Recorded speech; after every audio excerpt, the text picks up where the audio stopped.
So first of all, what does EU immigration look like within the UK? Well, first of all, 17% of the UK population were born outside the UK. There are 8 million migrants within the UK. 3.2 million of them are from the EU. And 11% were born outside the EU, 6% within the EU.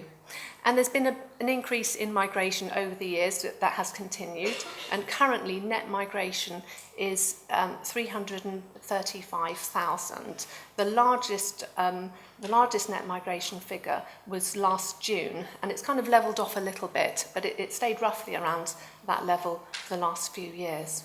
And about half of that is from within the EU, and about half of that is from outside the EU. And I think that surprises some people, because people's impression is that most of migration to the UK is from within the EU, and in fact it isn't, and it hasn't been forever, really. The gap has narrowed in recent years, so that proportionally more has been from the EU, but still most migration is from outside the EU.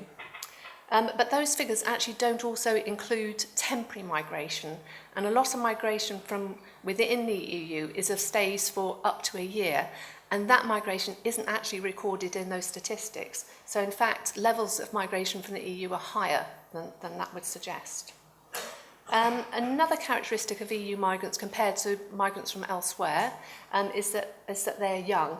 So 19% of migrants from the older EU countries, France, Germany and so on, are aged between 25 and 34. But that's as high as 42% of migrants from the Eastern European countries, those that, that joined the EU in 2004. And really, around half of EU nationals living in the UK arrived since 2006. And the reason for that is that Eastern European countries joined the EU in 2004. And that really is what led to the big increase in migration from the EU. So you can see that non-EU migration rose quite steadily until around 2004. And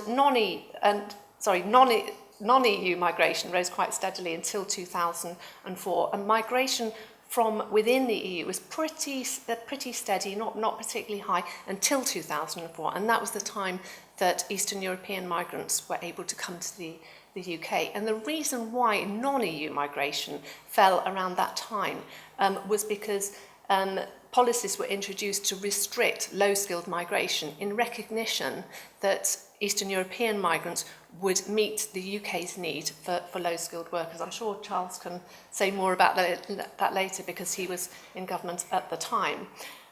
So another interesting thing to point out on this chart is there was a dip in migration from the EU at around 2008, as you can see on the chart, and that was because of the economic crisis. And so quite a few migrants at that time went back to their countries, and then of course it took some while for them to return. And the reason why I think that's important is that it does show the kind of mobility of European migration. It's not the kind of migration that comes to the UK and then stays. It moves around. And another important fact about EU migration is it is largely for employment. So you can see from this chart that a total of around 72% come for the main reason to work. It's not the only reason they're coming to the UK, but their main motivation for coming to the UK is for employment. And quite a small proportion are coming to join somebody. They probably are also working, but their main motivation is to join somebody. And 13% to study, which is quite low. But in contrast, migrants from outside the EU, a big motivation is to study. So obviously there's quite a few international students here, and a much smaller proportion are coming to work. A higher proportion than EU migrants are coming here to join a family member. So I think the point of that is really the main reason that EU migrants come to the UK is to work. So where are they working? Well, it's quite an interesting distribution that you find with EU migrants. So migrants from the older EU countries, France, Germany, Italy, and Spain, and so on, are more likely to be found in highly skilled occupations. So in areas like finance, engineering, science, technology, universities. Whereas migrants from the newer member states are very much concentrated in low-skilled work. That's obviously not or where it's not, that they are also working in other sectors, but they're very much concentrated in low-skilled work. So you can see some of the statistics here. So in food and drink manufacturing, you've got 35% of the workforce, as high as that, are migrants. 26% of the workforce are EU migrants. In hospitality, 27% of the workforce are migrants, and 12% are EU migrants. As social care, a high proportion, 20% of the social care workforce are migrants, 6% from the EU.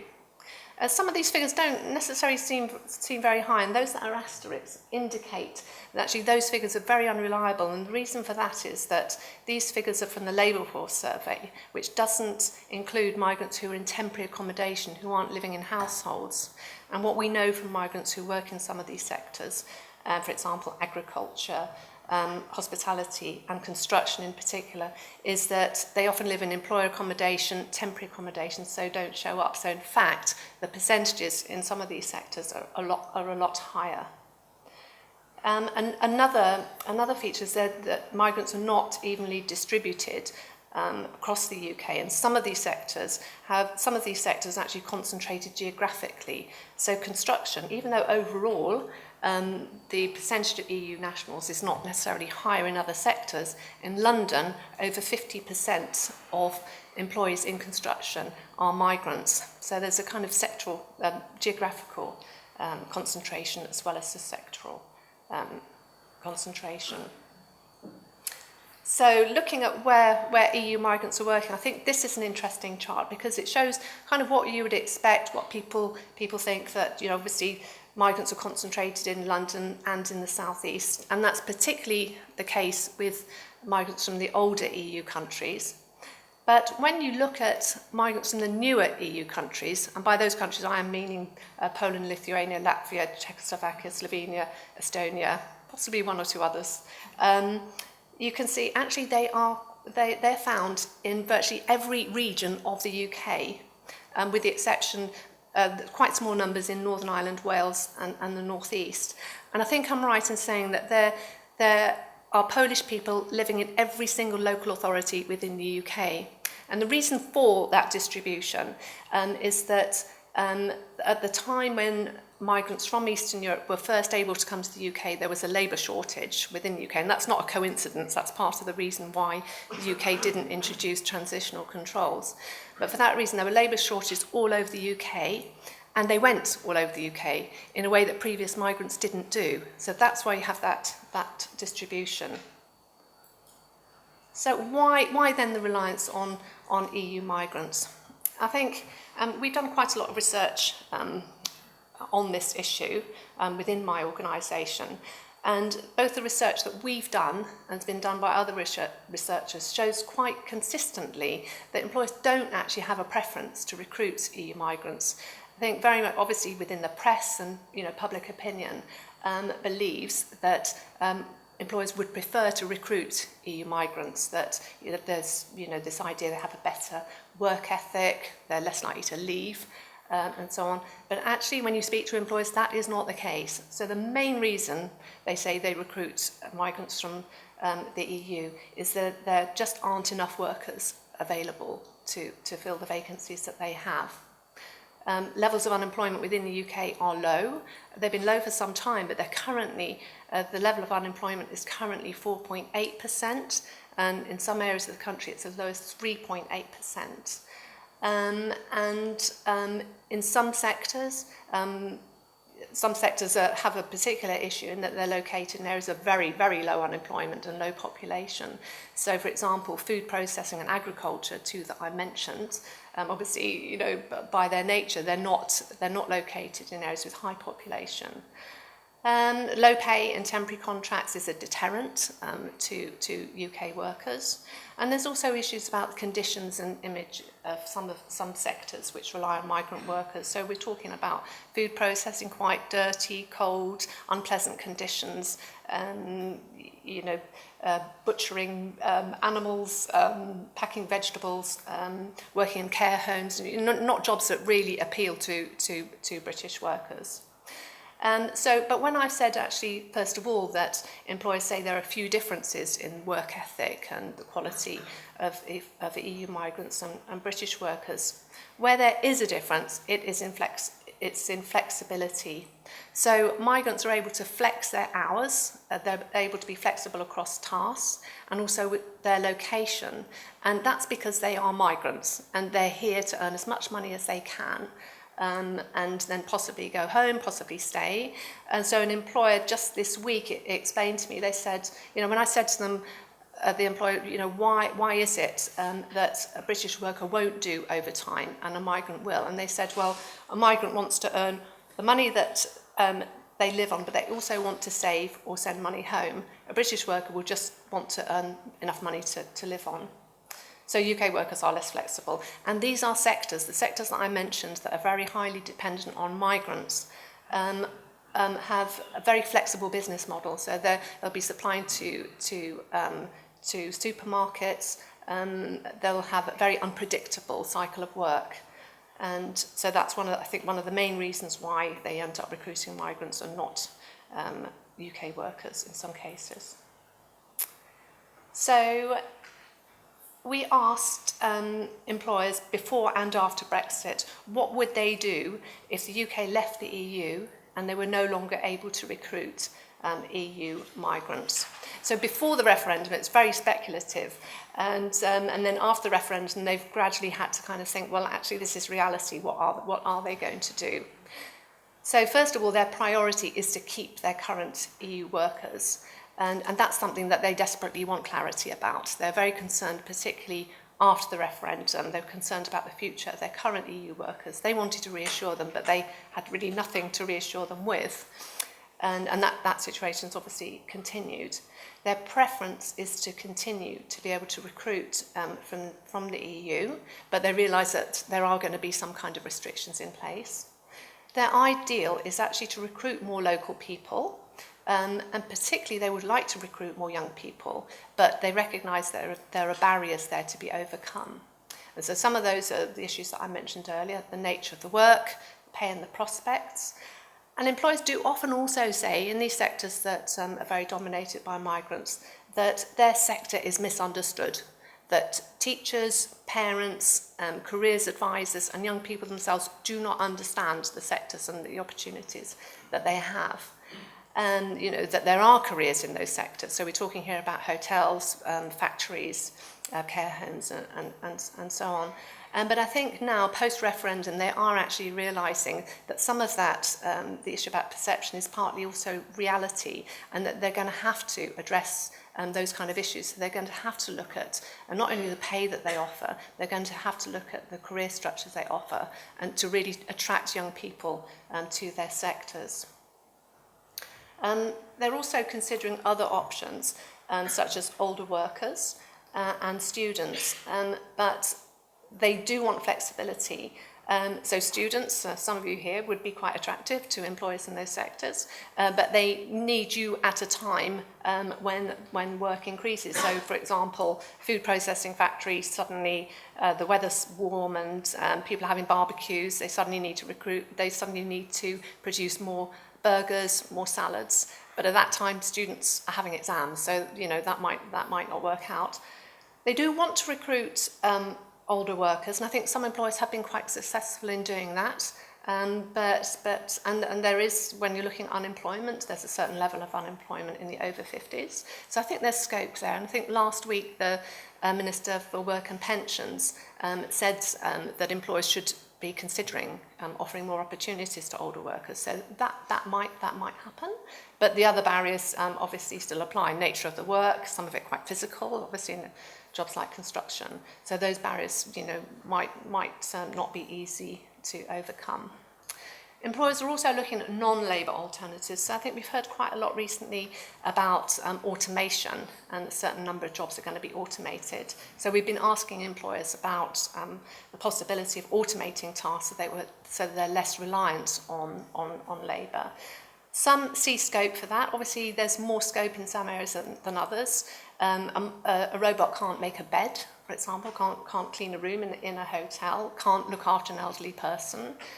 I think another issue is that employers do want some kind of certainty around the business before they're willing to invest in robotics, because obviously it's a very big upfront cost, and they want to know that they can recoup it. And I think the uncertainty, general uncertainty at the moment within the economy, is making employers a bit wary about making those kind of big investments for the time being. But it's something that they're considering. So what policies might replace free movement? That is a big question, and much does depend on negotiations with the EU, the terms of our withdrawal. There's a possibility of a deal which would involve preference for EU workers. That might involve a kind of emergency break, a sort of cap on numbers when that's considered to be getting too high. How that would be measured, I don't know. It might also come with some kind of restrictions on access to benefits, the kind of restrictions that David Cameron negotiated just before the announcement of the referendum. But I think a hard Brexit and the government's commitment to reduce immigration to tens of thousands makes restrictions on numbers very likely. So I think any kind of deal that really involved free movement to any kind of extent is actually quite unlikely. Immigration could form part of trade deals, and so there'll be various countries who will be wanting to do a trade deal with the UK and wanting to make immigration part of that. The extent to which the UK will agree, I don't know. One thing that is pretty certain is that new immigration policy does need to include provision for low-skilled workers as well as highly skilled workers. I think first of all, in the early days after the referendum, when new immigration policy was mentioned, it was very much in relation to we want to ensure that we get the brightest and best highly skilled workers. But I think actually it's realised now that the UK is very dependent on migration for filling the low-skilled posts, and that any policy has to take that into account. Partly for that reason, a points-based system is very unlikely. Theresa May ruled out a points-based system very early on. I think probably the main reason for that would just be the sheer bureaucracy involved in a points-based system. But actually it's very problematic if you try to apply it to low-skilled work. Any points-based system generally involves adding up qualifications and those kind of things, and also looking at shortage occupations as well. So I think it'd be very problematic to apply to low-skilled work. I think there does seem to be quite a lot of interest from government departments in sector-based schemes. So until recently, we had a scheme for agriculture that allowed very short stays, no dependents, with a job offer. Those schemes also did apply in food processing and in hospitality some years ago, but they were phased out because of migration from the EU. It meant that they were no longer necessary. But I think we might well be returning to those schemes in particular sectors. So they would be temporary schemes, no dependents, job offer only. And as far as the government's concerned, the beauty of those schemes is that temporary migrants don't show up in the immigration stats. And if the government sticks to its target, wanting to reduce immigration to the tens of thousands, moving over to temporary schemes will help that for sure. I think there's also some interest in having quotas for sectors and regions. I know there's been talk in London about having some kind of scheme for London. I really don't know how that would work. It sounds incredibly complicated, and I don't really see how you could stop people moving around. But anyway, so those are some of the options that are on the table. What do employers want? They want some of those and not others. First of all, they desperately want certainty about existing EU migrants, because they want to hold on to the migrants that they have. They've got different views about whether EU migrants should be given priority. So for some employers, the advantage of recruiting EU migrants is that many are genuinely mobile. So if you want a temporary workforce, you want them here sometimes and not others. And so the fact that they can go home when you no longer need them quite easily is quite an advantage. They are also more highly educated as a group of migrants than migrants in general, which makes them more attractive. But some employers actually say they don't really care where a migrant comes from as long as they can do the job. Employers don't want a points-based system or shortage list. These are employers who are recruiting low-skilled labour. They don't want to be dealing with that kind of system. They want a system that will respond very quickly to their needs.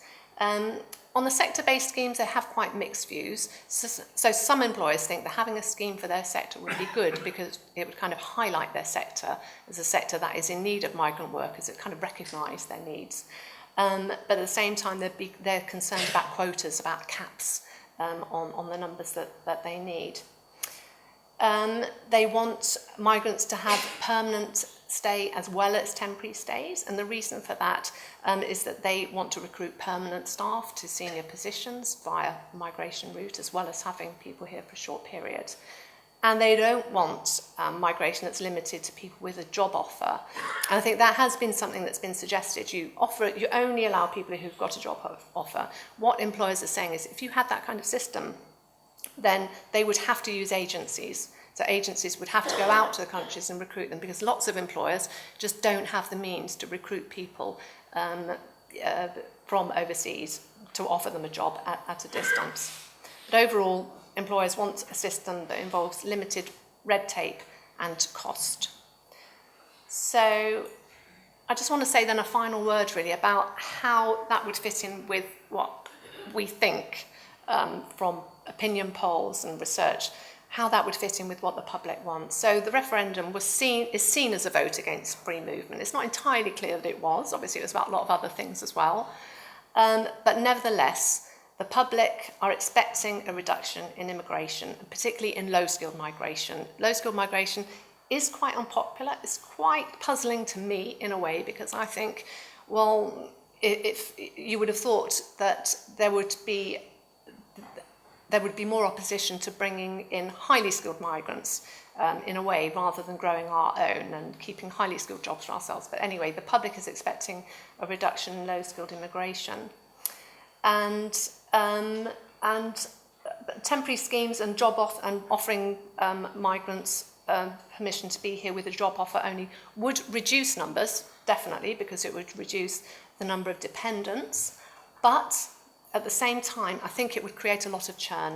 So the public does prefer migrants who contribute, settle, and integrate. And you'll be hearing from Sonda Katwala in next week's lecture about that. So 63% of the public said in a poll that they prefer migrants who live here on that basis. Don't like people who just come in, earn the money, and then go home. The public dislikes segregated workforces, segregated communities, likes migrants who enrich the life of the UK, and are very concerned about illegal immigration. And I think some of the systems that we might be having in place will be very difficult to police, and there'll be all sorts of concerns about whether people do have the right to be here.